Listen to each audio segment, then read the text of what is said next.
Los temas en tendencia. Que son virales en las redes sociales. En Al Día. Presentado por el Banco de Venezuela. Donde el mayor valor eres tú.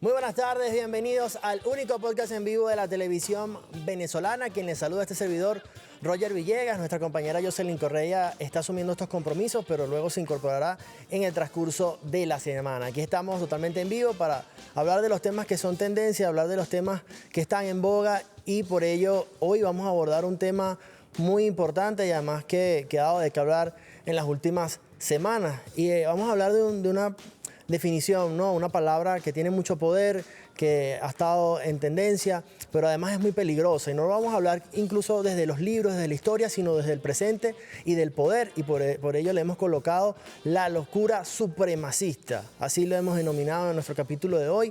Y lo hemos visto, obviamente, encarnado en las figuras de poder como Donald Trump, en esta persecución que ha hecho contra los migrantes, no solamente contra los venezolanos, sino en general, cómo se ha manifestado estas políticas en contra de los migrantes latinos, también de otras nacionalidades. Incluso veíamos hasta un TikToker, niños, cómo han sido esposados. Y además, quienes se llenan la boca diciendo que son la democracia perfecta, han atentado incluso contra sus propios políticos. Por ejemplo, veíamos hace poco una nota de prensa en la cual han asesinado a parlamentarios de Estados Unidos, quienes obviamente se habían manifestado en contra de las políticas que se están implementando en ese territorio norteamericano. Eso por una parte, además las múltiples manifestaciones que se han podido evidenciar durante esta semana, cómo han sido reprimidos de la manera más salvaje y violenta estas manifestaciones por propios estadounidenses, y también sumado a las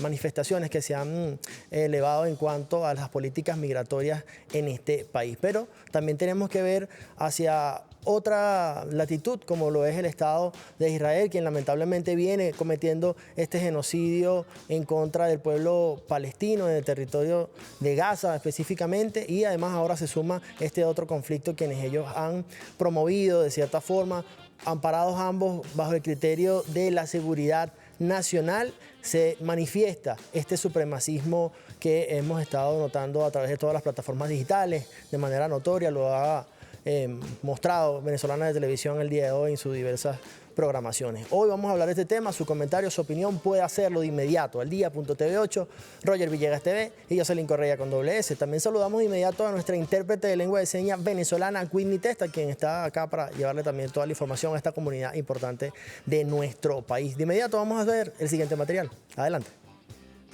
¿Alguna vez te has preguntado cuál es la razón detrás de quienes orquestan estas atrocidades? Se llama poder.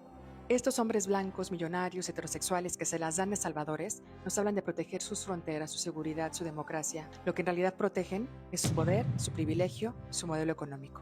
Y es que el capitalismo necesita desigualdad para sostenerse. Y para que una sociedad tolere un genocidio o lo ignore, primero hay que deshumanizar. Convertir al otro en amenaza, llamarlo animal, invasor, terrorista, es la única forma de justificar lo injustificable. En Gaza, en Los Ángeles, en Sudán, se repite la misma historia. Convertir personas en amenazas, criminalizar migrantes, bombardear pueblos, separar familias, explotar tierras ajenas. Le llaman progreso, pero es colonialismo disfrazado. Esto no es solo una crisis humanitaria, también es ecológica, porque se basan en la misma lógica: destruir para lucrar. Sistemas que perpetúan la injusticia, la desigualdad, un sistema que decide quién merece vivir y quién no, por no verte como ellos. Un sistema que le niega a millones de personas su derecho más básico, el derecho a existir. Pero nunca ningún papel, frontera o bandera valdrá más que la vida de una persona. Por eso, mientras ellos insisten en dividirnos, el mundo empieza a unirse. Las calles, las redes, las plazas se llenan de humanidad, porque resistir también es amar. Y amar en estos tiempos es un acto radical.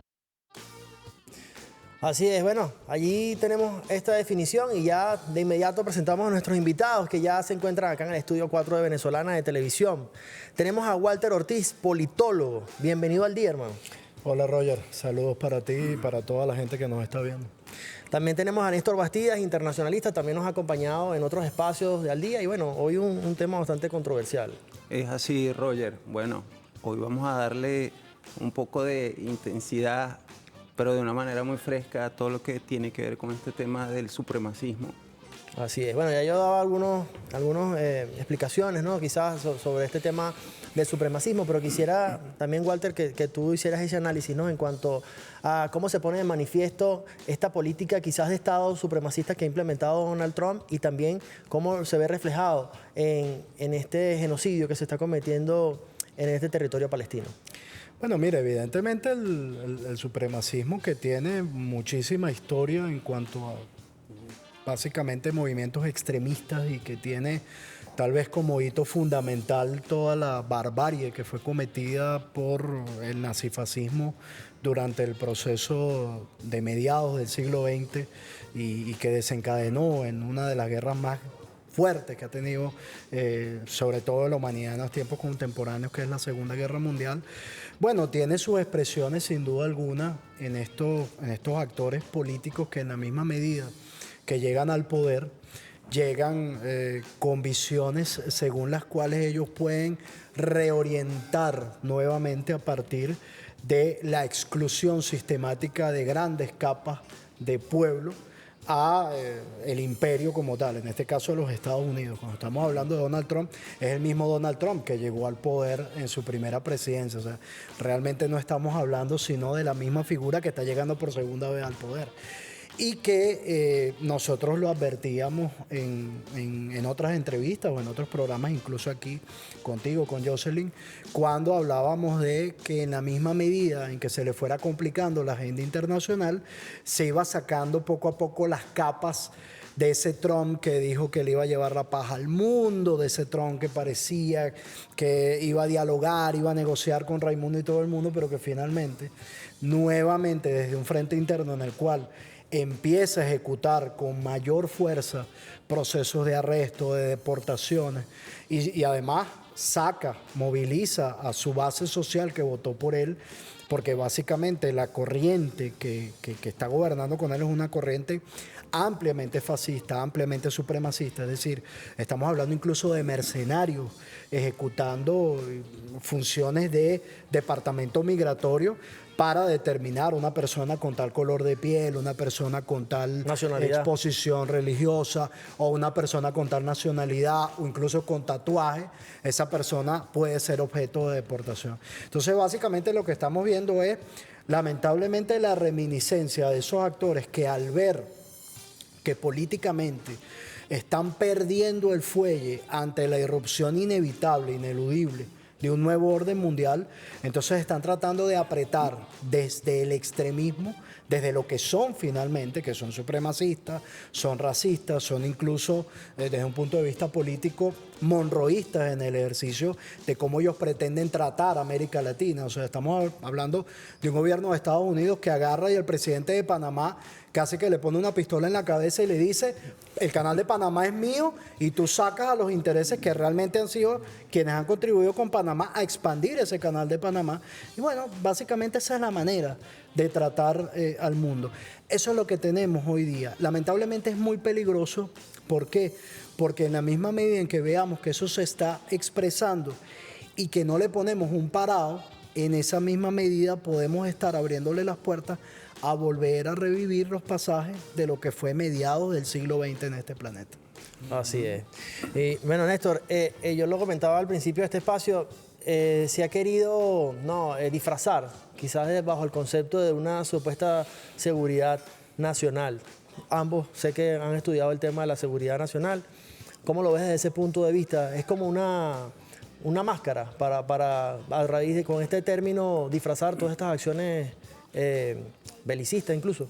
Efectivamente. Fíjate que el inicio de la doctrina de seguridad nacional, como la conocemos hoy día, surge un poco antes de la Segunda Guerra Mundial, cuando empieza a institucionalizarse lo que es las operaciones de espionaje en contra de la misma sociedad, ¿okay? Lo que se llamaron posteriormente las operaciones de policía política, la Gestapo, que es el nombre que tenía la policía política nazi, durante el periodo de la preguerra y el desarrollo de la guerra. Inclusive ya los últimos vestigios todavía mostraban un refuerzo de inteligencia para preservar el legado del nazismo, no tanto del fascismo, porque bueno, él fue un poco más, su caída fue un poco más abrupta, cayó sencillamente con el líder. Ahora bien, nosotros debemos recordar que con la caída del nazismo y del fascismo en Europa, los estadounidenses o el gobierno de los Estados Unidos y el ala ultraconservadora del Partido Demócrata, del Partido Republicano, adoptaron una serie de medidas. ¿Cuáles fueron esas medidas? Bueno, las mentes en su momento más brillantes que habían en Europa, la mayoría eran proclives o por convicción o por condicionamiento, o sea, la pistola en la cabeza. Mentes brillantes que se negaban, Bohr, Einstein, etcétera, se negaban. Entonces, antes de que le fueran a poner la pistola en la cabeza, ellos emigran a Estados Unidos. Sin embargo, solemos ver a los Estados Unidos y a sus decisiones como cuestiones monolíticas, y no es así. Había un bando contrario, y esto es una anécdota muy, muy particular de la historia. El bando contrario, aquellos que salvaron a algunas mentes brillantes como Bohr y Einstein, se trajeron científicos nazis. Gente que estaba convencida de que había una raza aria, blanca. Entonces ahora nosotros revisamos los libros de antropología y toda la cuestión y vemos que la raza aria no es blanca, no es ni parecido a lo que nos describieron los nazifascistas. Ahora bien, ese engaño, fíjate que se remonta también, eso es un proceso evolutivo, o sea, el engaño que estamos viviendo en el caso de Los Ángeles, Boston, hace unos años las revueltas raciales que había en Seattle. El caso de Floyd, estos mismos, Floyd que fue en mayo de 2020. En Oregon. Correcto. O sea, también vemos el tema de Boston, la zona este de Boston, o sea, eso es un caldo de cultivo permanente, prácticamente desde periodos de la independencia de Estados Unidos, la preguerra de independencia. ¿Por qué? Porque se fueron aglutinando por la fuerza grupos marginados. Y si entonces tú empiezas a chequear cómo han sido algunos eventos políticos, económicos, sociales, te das cuenta que la construcción del fascismo o el fascismo y el nazismo que vemos hoy en día es una construcción que tiene más de 200 años. Se materializó de una forma horrorosa, de una forma vergonzosa para nosotros como especie humana durante la Segunda Guerra Mundial y lo que se llamó la solución final. O sea, el tema de tratar a algunas personas como seres sin alma, como alguna vez hicieron los europeos, ¿ok? Que hicieron los portugueses, los españoles. Con la Santa Inquisición, con todo el tema, incluso de la invasión a nuestro territorio latinoamericano. Fíjate que ahorita hay una, dentro de la filosofía política internacional, hay dos corrientes en pugna. Hay una corriente que es alemana, ¿ok? Y por la que toda la escuela de Frankfurt, etcétera, que es más de, oye, vamos a contrastar ideas y vamos a buscarle un punto medio. Pero tenemos unas corrientes, vamos a decirlo así, filosóficas, británicas, inglesas, netamente inglesas, que para ellos todo lo demás es inferior. Todo lo demás es inferior.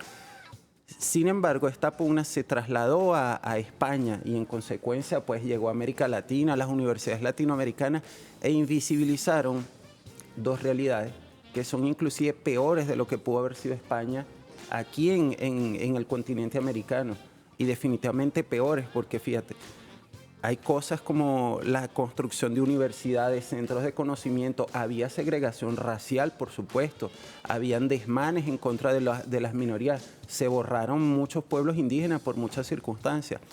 Pero si nosotros evaluamos cuál fue el papel que tuvo en ese mismo periodo de tiempo Portugal y Francia, e inclusive Francia hasta hoy en día, Portugal, no sé, hubo un punto de inflexión en el que decidió reivindicarse y dejar que sus colonias, bueno, por evolucionaran, etcétera. Pero Francia no. Tú ves las peores guerras civiles que se han vivido en el siglo XX, ha sido en Francia. Es más, Francia ha intervenido, y esto es algo que los medios fascistas ocultan. el país que ha efectuado más intervenciones militares que Estados Unidos ha sido Francia, aunque parezca increíble. Estados Unidos, por supuesto, su propaganda te vende una intervención como que está salvando a alguien. Sí. O sea, la invasión de Granada y el asesinato del primer ministro Bishop, ellos, oye, mira, estamos salvando al mundo de algo terrible.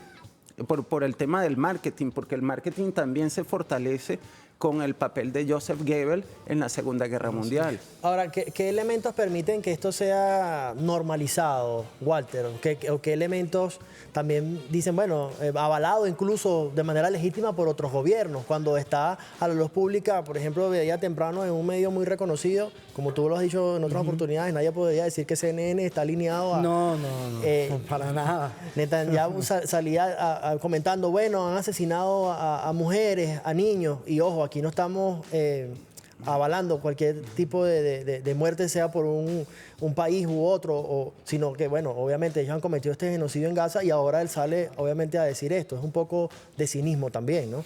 Sí, hay mucho de eso, pero fíjate que eso es parte del desarrollo político que trata de apelar a la desmemoria. ¿Por qué? Porque, a ver, el mundo político que tenemos en 2025 es un mundo político muy distinto al que teníamos hace 30, 40 años. Recuerda que hace 30 años, Fukuyama, el fin de la historia, ya, bueno, ya prácticamente no, ¿para qué vamos a hablar de historia si ya ganó la democracia liberal representativa, ganó el neoliberalismo económico? Vamos a irradiar de esas maravillosas ideas a todo el planeta y aprovechando lo que fue el atentado a las Torres Gemelas, que hay diversas teorías con respecto a lo que sucedió, pero el hecho cierto es que a partir de lo que sucedió el 11 de septiembre de 2001, ellos se lanzaron a la idea de reconfigurar, por ejemplo, Oriente Medio. Tener la justificación Tener la justificación, pero a la par de eso, fíjate, en eso se legitima el genocidio en Gaza de una manera enorme, porque fíjate, Trump por un lado te dice, no, pero es que yo quiero dialogar, yo en realidad quisiera que acabaran con todas las guerras, y a veces se ve como que está como que a favor y en contra de Netanyahu, entonces juega el policía malo, el policía bueno, no, pero realmente todo esto es un aguaje, porque realmente está a favor de la estrategia, porque ellos quieren tomar Gaza, porque quieren favorecer que Israel se haga fuerte en Oriente Medio para mantener para Occidente ese Oriente Medio. ¿Por qué? Porque en el 2025 el declive estructural de ese dominio occidental desde el punto de vista de Estados Unidos, siendo el principal pivote de eso, se está socavando estructuralmente. Entonces, por ejemplo, tú ves que en años anteriores, como estamos hablando del supremacismo y las barbaridades como las que Néstor nos comentaba y nos recordaba, tú ves que, por ejemplo, en Naciones Unidas, el nazismo y el fascismo ya no son objetos. Antes, Rusia siempre, desde la Unión Soviética para acá, enviaba a Naciones Unidas, a la Asamblea General, una resolución condenando la mitificación del nazismo y el nazismo, condenándolo. Bueno, de un buen tiempo para acá, ¿quiénes se abstienen o lo rechazan?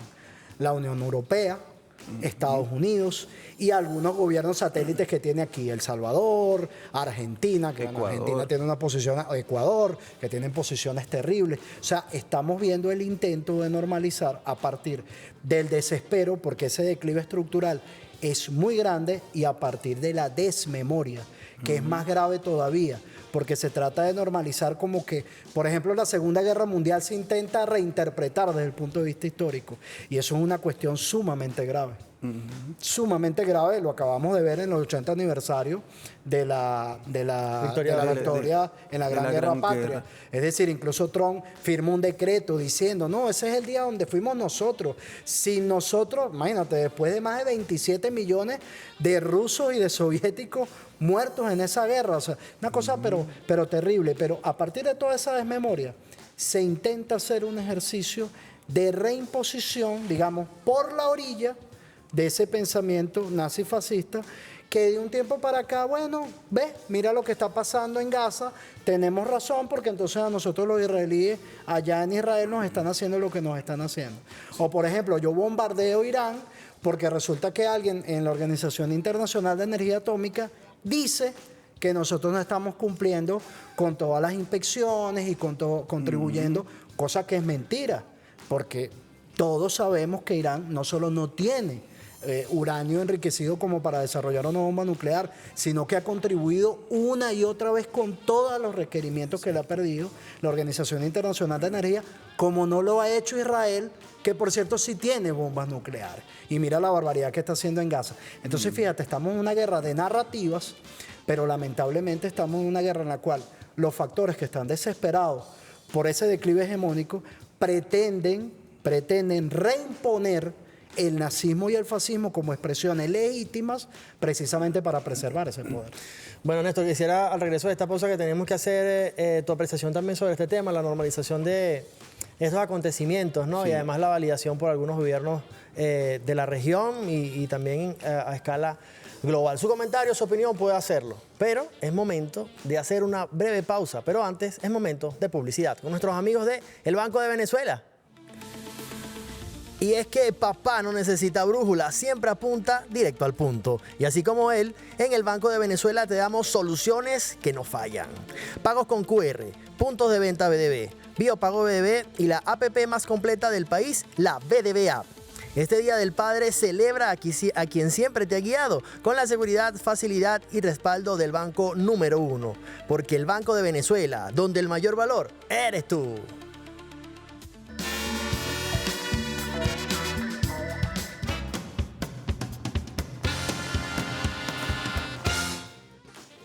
Estamos de vuelta en el único podcast en vivo de la televisión venezolana. Si usted está sintonizando a esta hora, estamos hablando de locura supremacista. Es nuestro capítulo del día de hoy. De inmediato voy a leer algunos comentarios que me han llegado a través de las plataformas digitales y dice lo siguiente: el supremacismo es una de las peores enfermedades mentales que existe. Es el sentirse superior a los demás y hacer lo que sea por mantenerse en sus intereses. Son personas que se creen mejores, más inteligentes y actúan con racismo, xenofobia. Y ahora con poder como presidentes de países muy grandes han desatado esta peligrosa locura que nos puede llevar a escenarios como una guerra mundial. Debemos unirnos y no permitir el avance de esta conducta tan criminal.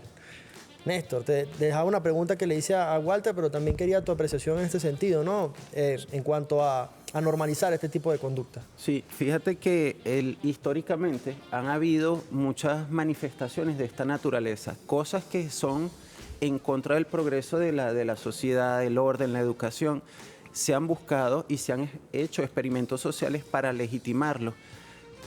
Yo en el segmento anterior, vamos a decir, le lanzaba flores al tema de la escuela de Frankfurt, evidentemente es alemana, pero hay otros centros del pensamiento en Alemania que usan cuestiones como esta y usan al pueblo como laboratorio, y eso luego se ha llevado a Estados Unidos y es práctica común. Ahora, ¿qué hacen estos grupos de poder, estas facciones políticas y económicas, como las que respaldan en este momento a Donald Trump? ¿Okay?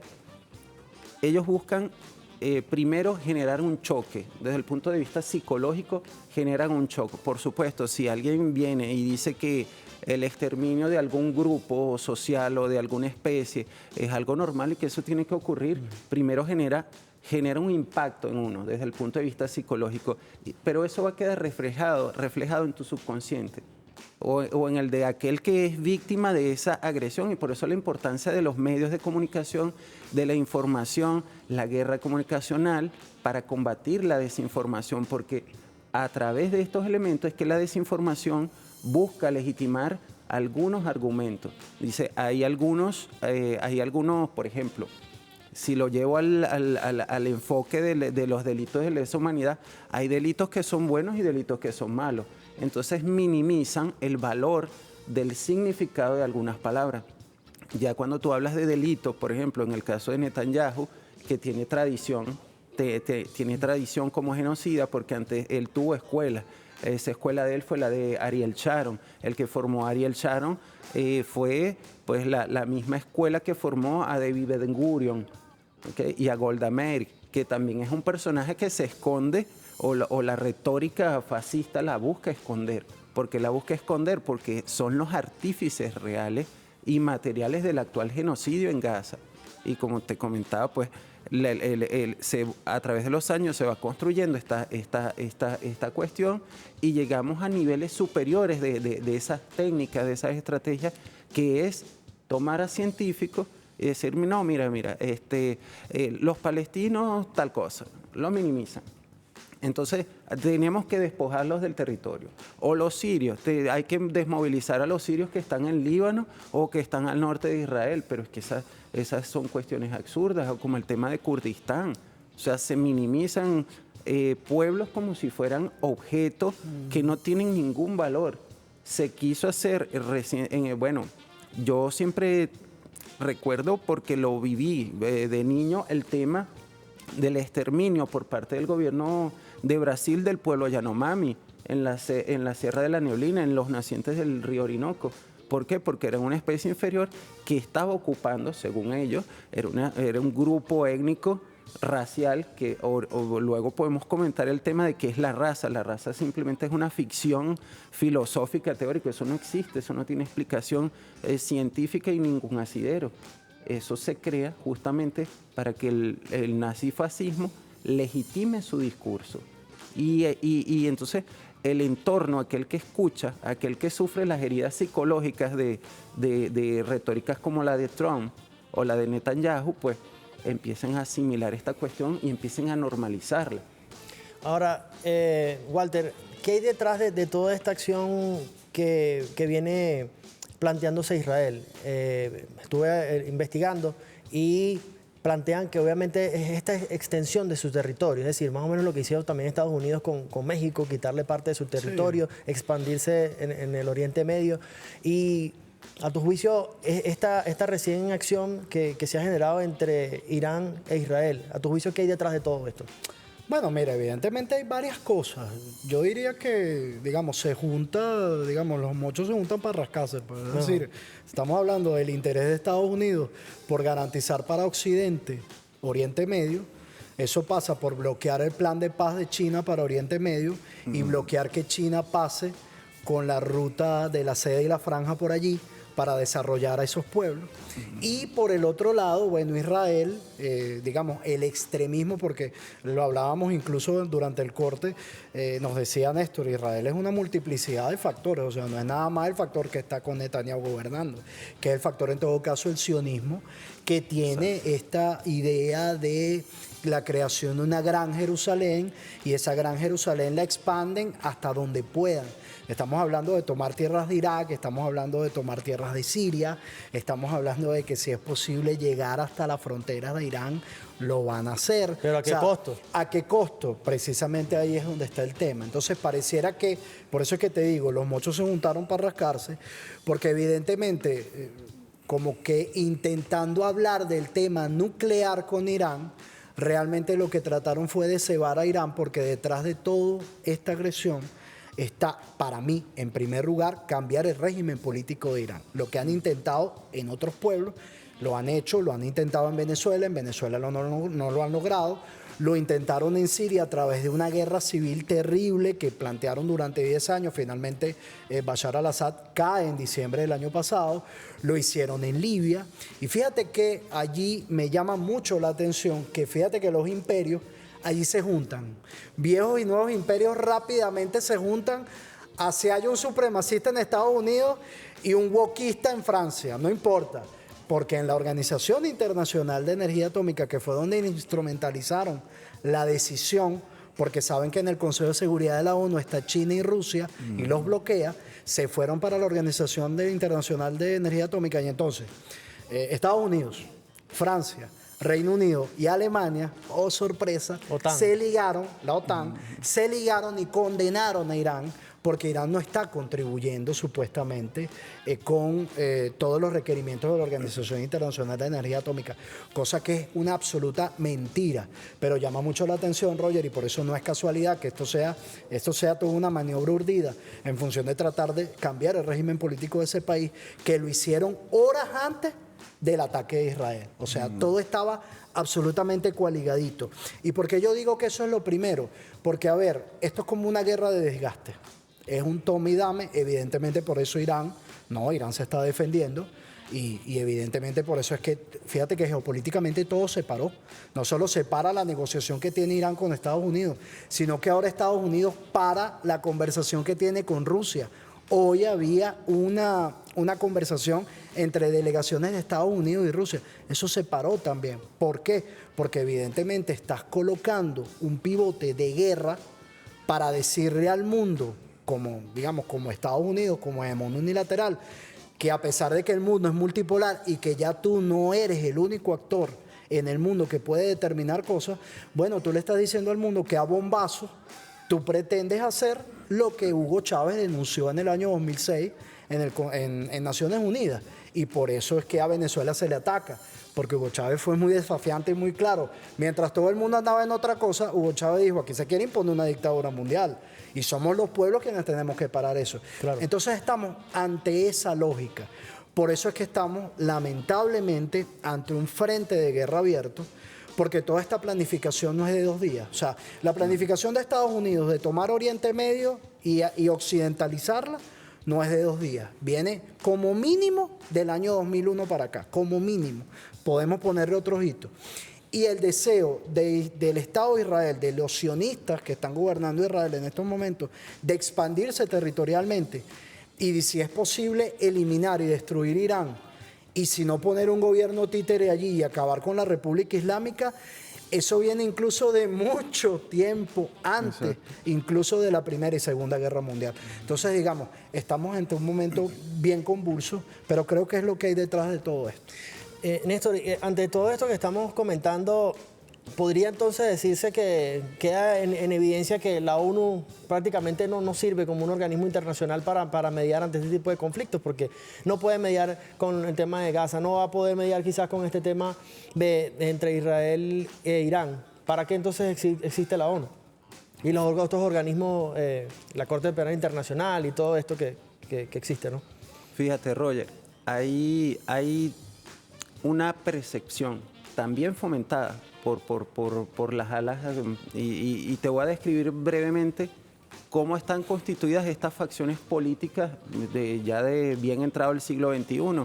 Las facciones políticas norteamericanas, que son las que tienen de alguna manera aturdido el ambiente político mundial desde que pues los Estados Unidos, cae la Unión Soviética, tardan 10 años en iniciar el proceso de ejecución del plan de retomar el mundo, porque entonces en los años 80 se había visto que el neoliberalismo era la panacea. Entonces resulta que no fue así. Te recuerda que teníamos a Reagan y a Margaret Thatcher y bueno, todo fue muy mal, muy mal. La receta no funcionó. Pero entonces ellos dijeron, bueno, quizás no haya funcionado porque todavía estaba viva la Unión Soviética y el bloque de países socialistas. Entonces cae la Unión Soviética, cae el muro de Berlín y ellos dicen, bueno, vamos a planificar, retomar esta agenda, porque el estadounidense, los factores supremacistas estadounidenses son de recetas y de repetirlas continuamente. Aquí lo hemos vivido, es la misma receta siempre, eso no va a cambiar. De alguna manera es una mutando virtud. quizás en los métodos, en la forma. Exacto. Sí. Entonces, ¿contra qué no pueden luchar? Que la idiosincrasia del latinoamericano, y particularmente del venezolano, es de adaptabilidad. Pero eso no quiere decir que pierda memoria de un evento pasado. O sea, la curva de aprendizaje avanza mucho más rápido, se apunta mucho más rápido que la de los sistemas de inteligencia y defensa estadounidenses. Ahora, para responder a tu pregunta, en función de todos estos elementos, es un proceso complejo de querer desacreditar y deslegitimar a las instituciones de, vamos a decirlo así, de gobierno mundial. Entonces, la ONU no sirve, pero sí sirven los acuerdos que fomenta, por ejemplo, el Estado de Israel. Sí sirve, por ejemplo, los acuerdos o los pronunciamientos de la Agencia Internacional de Energía Atómica. Y entonces, fíjate que... Se usa a conveniencia, como una camisa a la se va medida. instrumentalizando. Se usan a conveniencia. Te ofrecen una mentira o te ofrecen algo que es nocivo para el bienestar de la sociedad. Te hablo de la sociedad a nivel mundial. Te ofrecen algo nocivo como que es algo muy bueno, pero aquello que es bueno empiezan entonces a minar su credibilidad. La ONU sí tiene funciones específicas. ¿Qué ocurre? Bueno, posiblemente hayan fallas.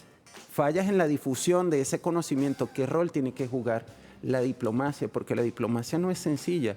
La diplomacia no es solo conversar. Fíjate que la mayoría de los pueblos de Oriente Medio son un mosaico de muchas naciones juntas. Mira, imagínate que todos los estados todas las naciones sí, todos los estados-nación de Oriente Medio son lo más parecido que hay es el Estado plurinacional de Bolivia. ¿Qué te quiero decir con esta similitud? Son muchas culturas encerradas en unas fronteras que ellos no definieron. Lo estamos viendo con el caso de Pakistán. 6, 7 u 8 naciones ancestrales que tienen unas fronteras definidas, pero que son absurdas.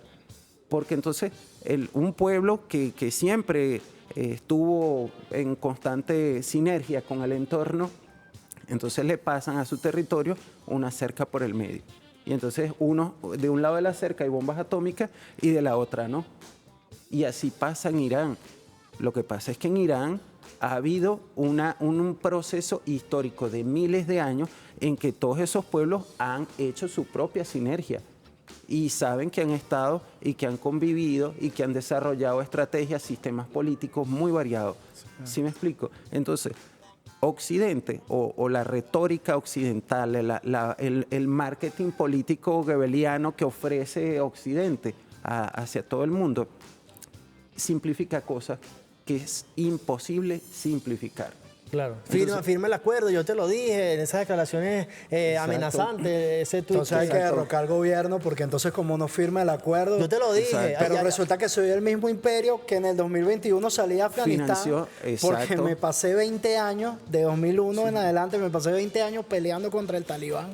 Y no lo pude derrotar. Y tuve que salir corriendo porque incluso traté de negociar tiempo para salir ordenadamente.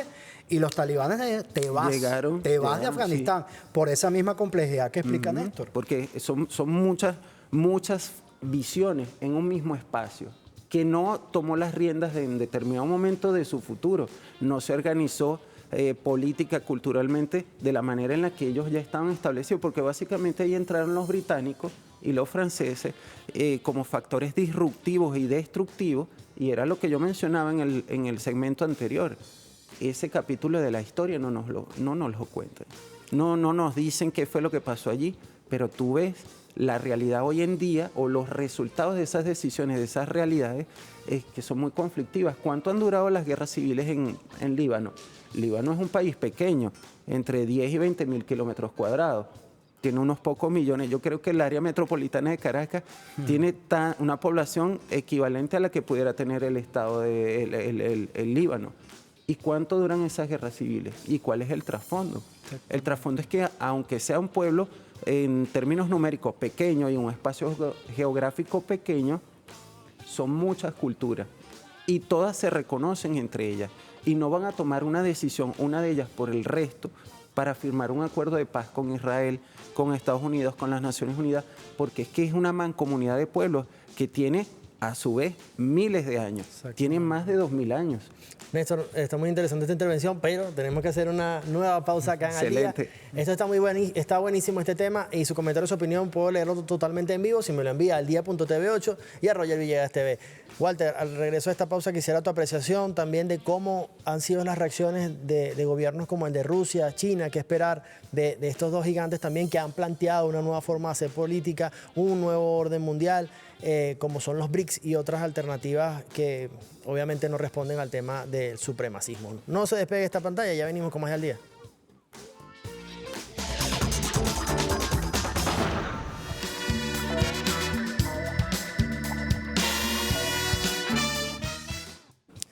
Estamos de vuelta en el único podcast en vivo de la televisión venezolana. Hoy un tema muy importante que estamos abordando. Locura supremacista ante todos los acontecimientos que lamentablemente hemos visto durante estas últimas semanas. Walter, te dejaba una pregunta al aire sobre las reacciones que ha tenido obviamente Rusia, China ante todos estos acontecimientos. Y además, bueno, preguntarte si este conflicto entre Israel e Irán podría irse a una escalada superior. Incluso hay quienes plantean que estamos a la puerta de una guerra mundial. Sin embargo, esto ya se ha escuchado en otras oportunidades y no ha sucedido. ¿Qué escenarios tú visualizas en ese contexto? Y bueno, las reacciones de estos dos gobiernos tan importantes como Rusia y China. Bueno, Roger, tú sabes que yo en algunas oportunidades he dicho que uno espera como hitos o momentos en los cuales se configure la cancha de cómo va a ser el nuevo orden mundial. Porque ya es inevitable, o sea, hay un orden mundial, sobre todo con 3 factores de mucho poder, que son Estados Unidos, China y Rusia. Eso es una realidad concreta en el terreno. A ver, entonces uno dice, bueno, cuando reinauguraron la Catedral de Notre Dame, tal vez no pasó. En el 80 aniversario de la Gran Guerra Patria, tampoco pasó. Vemos estas bilaterales con Irán, con Rusia, entre Estados Unidos. Lo de China terminó muy mal porque Trump se lanzó unos aranceles y que para negociar, bueno, terminó todo eso con las tablas en la cabeza y buscando a ver por dónde agarra. Entonces, mientras esa cancha no se configura, nosotros lo que tenemos en la realidad es, bueno, la anomia, y en esa anomia, bueno, con el poder de imperio que tú tienes, tú tratas de generar violencia y, bueno, utilizas los dispositivos y te complementas y te hermanas con Israel, con el Estado de Israel, para llevar a cabo lo que está sucediendo el día de hoy. Entonces, cualquier escenario es factible y es posible. ¿Qué pasa? Ese factor multipolar, encabezado por Rusia, por China, por los BRICS, está planteando, por ejemplo, un tema que ha gravitado en torno a esta conversa que hemos tenido hoy, que es el tema del diálogo de civilizaciones. ¿Por qué? Porque nosotros tenemos que pensar en un mundo de futuro que es un mundo compartido. Ya no es el mundo hegemónico, unilateral, supremacista, donde yo te digo a ti qué es lo que tienes que hacer y yo te impongo un modelo político, económico, social, cultural. No. ¿Qué pasa? Que en estos momentos está esa pugna ahí viviente. Fíjate que Rusia y China, ¿cuál es el papel que han asumido? Condenamos la agresión del Estado de Israel unilateral a Irán, y de paso nosotros planteamos la necesidad de que se destense esa cuerda y que volvamos a un escenario de negociación que tiene que ser parte de la fórmula para nosotros resolver los grandes conflictos mundiales. Entonces, a ver, pareciera que si no se configura esa cancha entre estos tres factores, si Estados Unidos sigue creyendo que puede unilateralmente imponerle al mundo incluso cómo va a ser ese mundo multipolar, cuando Estados Unidos no tiene forma para imponerlo, entonces nosotros lamentablemente vamos a tener una escalada bélica muy superior a la que tenemos. Si sucede lo contrario, si se impone, por ejemplo, la tesis que se está llevando los BRICS de un diálogo de civilizaciones, o que acabamos de ver la posición de los países amigos de la Carta de Naciones Unidas, hoy incluso el canciller Iván Gil tuvo una excelente intervención al respecto, entonces nosotros veremos escenarios de negociación donde, por ejemplo, no tengamos instancias de Naciones Unidas que lamentablemente sean instrumentalizadas a un punto en el cual le digan a Israel, no, bueno, está bien, fino que tú tengas una bomba nuclear y yo no te digo nada, pero a Irán si yo le condeno, le ataco, le sanciono, le machaco, e incluso le agrego al punto que estamos hoy, de que están tratando de cambiar el régimen político de ese país. Una doble moral allí, Correcto, evidentemente. correcto. Ahora, Néstor, ¿por qué estos gobiernos árabes o estos países árabes no se unen en contra de un enemigo en común? Bueno, recuerda que hace un momento conversábamos de la complejidad de las relaciones internacionales. Hay que estar en consenso, una multiplicidad de factores y de personas para que haya ese consenso. Como dice un gran amigo, el consenso es un arte. Convencer es un arte. Ahora, ¿qué ocurre? Retomando el tema de que nos suelen vender a los países, ojo, ningún país, estoy totalmente convencido y creo que puedo demostrarlo, ningún país de África, de Asia Central, de la cuenca del Océano Índico, etcétera, ninguna nación o país que haya sido colonia de Francia o del Reino Unido definió su frontera. Sus fronteras fueron impuestas. Ahora, ¿qué quiero apuntar con esto, Roger? Los países árabes, no es que todos son árabes y hablan el mismo árabe en todas partes ni tienen la misma religión. Hay particularidades muy marcadas. ¿Qué ocurre? Fíjate que Irán es un país árabe y Arabia Saudí también es un país árabe. Pero ahí vienen elementos como los factores religiosos y como esas pequeñas naciones que están dentro de estos estados que algunas tienen un consenso generalizado y otro es impuesto. Ejemplo de consenso generalizado, Irán. Ejemplo de un consenso impuesto, Arabia Saudí. ¿Por qué? Porque, bueno, sencillamente la familia real saudí descubrió algunos campos petroleros, después fueron más grandes de lo que ellos pensaban, se asociaron con la British Petroleum Company, la que en su momento fue una de las 7 hermanas, pero era la empresa británica de petróleos más grande del mundo en ese momento, la británica. O sea, habían estadounidenses, británicas y holandesas y francesas. Bueno, los británicos le dicen al primer gobernante de la Arabia Saudí que conocemos hoy, bueno, yo te puedo ayudar con algunas herramientas, armas automáticas, armas biológicas y toda esta serie de cosas. Entonces los demás grupos religiosos, culturales, porque el mundo árabe, fíjate que también hoy día está muy criminalizado, muy señalado, vejado, con este tema de los atentados. Entonces se le quiere atribuir a los musulmanes en general que, bueno, si hay un chaleco bomba lo tiene un musulmán. Sí. O sea, qué cuestión tan horrible. Incluso hasta de manera cinematográfica se ha querido reafirmar esa narrativa. Y era lo que conversábamos. Realidades que son mentiras y que se empiezan a normalizar a través de las redes sociales, los medios de comunicación, la literatura. La pelea, exacto, ese elemento cinematográfico incluso. Fíjate, una de las 3 grandes religiones del mundo, esa es la más joven, pero a su vez es la más diversa.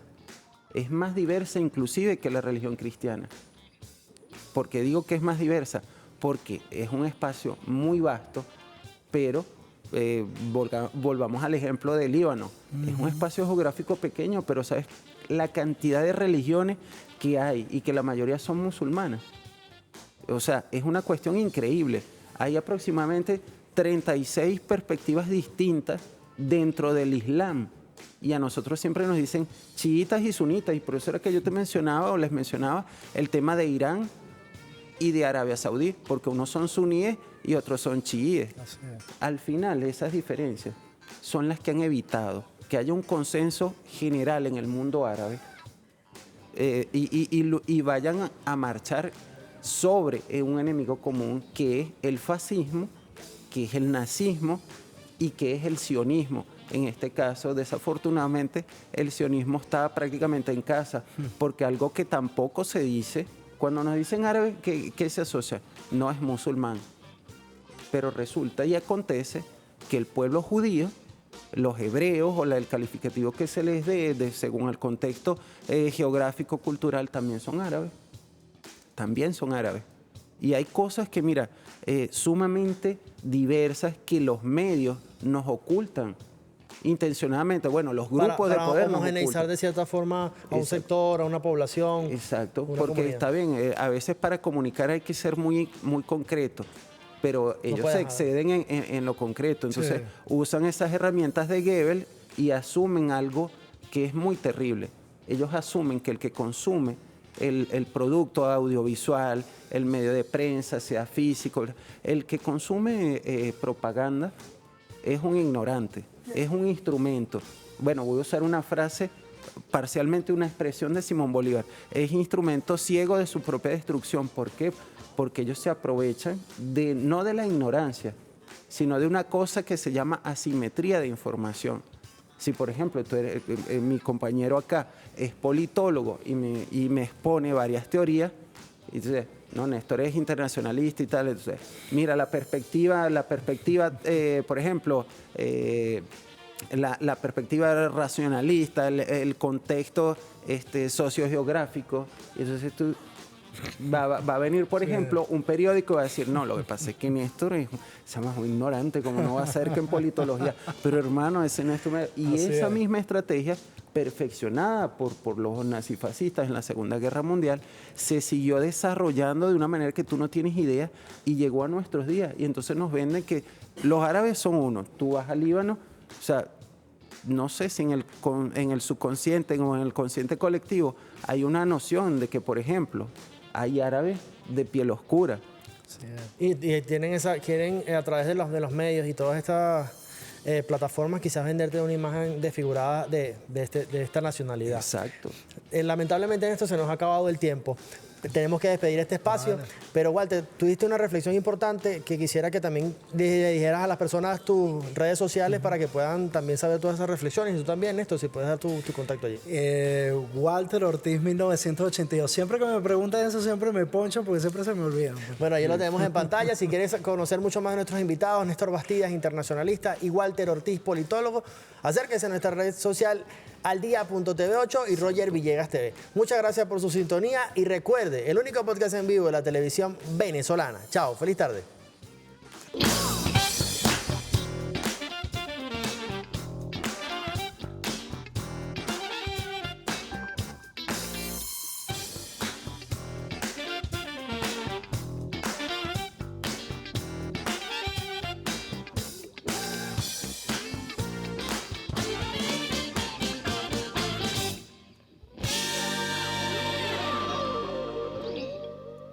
Al Día fue presentado por Banco de Venezuela. Donde el mayor valor eres tú.